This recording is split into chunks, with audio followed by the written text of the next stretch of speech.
ပြပါမယ်။ download ဆွဲဖို့အတွက် Safari ထဲကိုသွားလိုက်ပါမယ်။ဒီနေရာမှာ Chrome download လုပ်ရိုက်လိုက်ပါမယ်။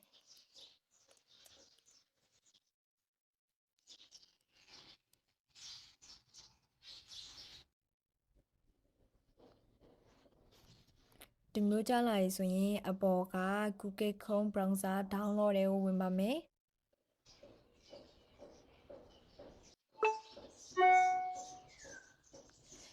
ဒီမှာဆိုရင် for Mac OS version အတွက်သူကထုတ်ထားပေးပါတယ်။အဲဒါကြောင့်မလို့ဒီအပေါ်က download Chrome ကိုနှိပ်လိုက်ပါမယ်။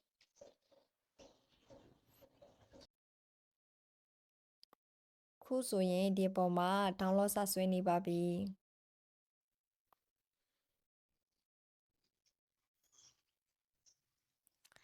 ဒါလေး download ဆွဲနေတော့ဒါကို minimize လုပ်ထားလိုက်ပါမယ်။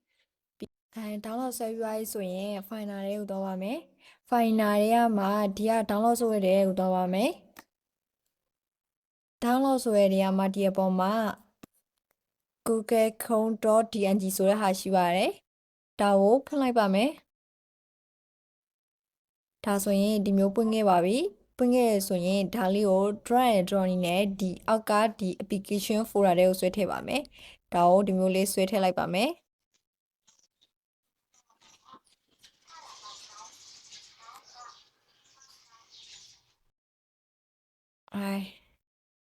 ဒီမျိုးဝင်သွားပြီဆိုတာနဲ့ဒီကဒီအောက်က application နဲ့သွားလိုက်ပါမယ်။ဒီမှာဆိုရင် Chrome နဲ့ကိုဒီမှာ Chrome ဝင်လာပါပြီ။ဒီက Chrome လေးကိုဖွင့်လိုက်ပါမယ်။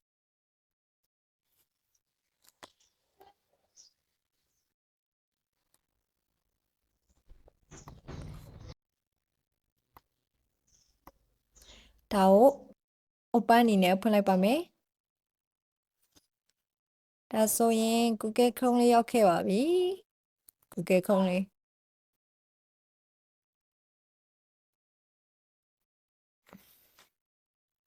Google Chrome ရရပါပြီ။အဲ့ဒီမှာက get start ကိုနှိပ်လိုက်ပါမယ်။ဒီမှာဒါရေးဘာပါမလဲဆိုတဲ့ဟာပြပြီးပါတယ်သူ default အနေနဲ့ဘယ်မျိုးပုံစံလေးထားချင်တာလဲဒီမျိုးပုံစံထားချင်တာလားဒီမျိုးပုံစံထားချင်တာလားဆိုမှမေးပါတယ်။ဒါဆိုဒီမျိုးပုံစံလေးပေါ့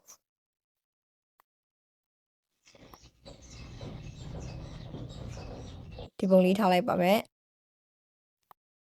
။ next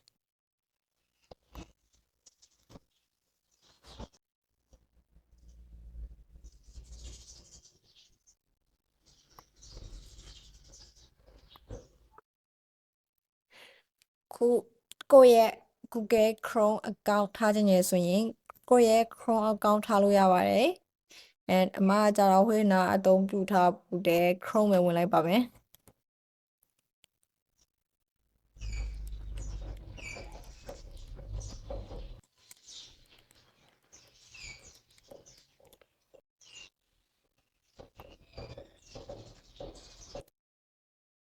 ကိုယ့်ရဲ့ဖုန်းမှာ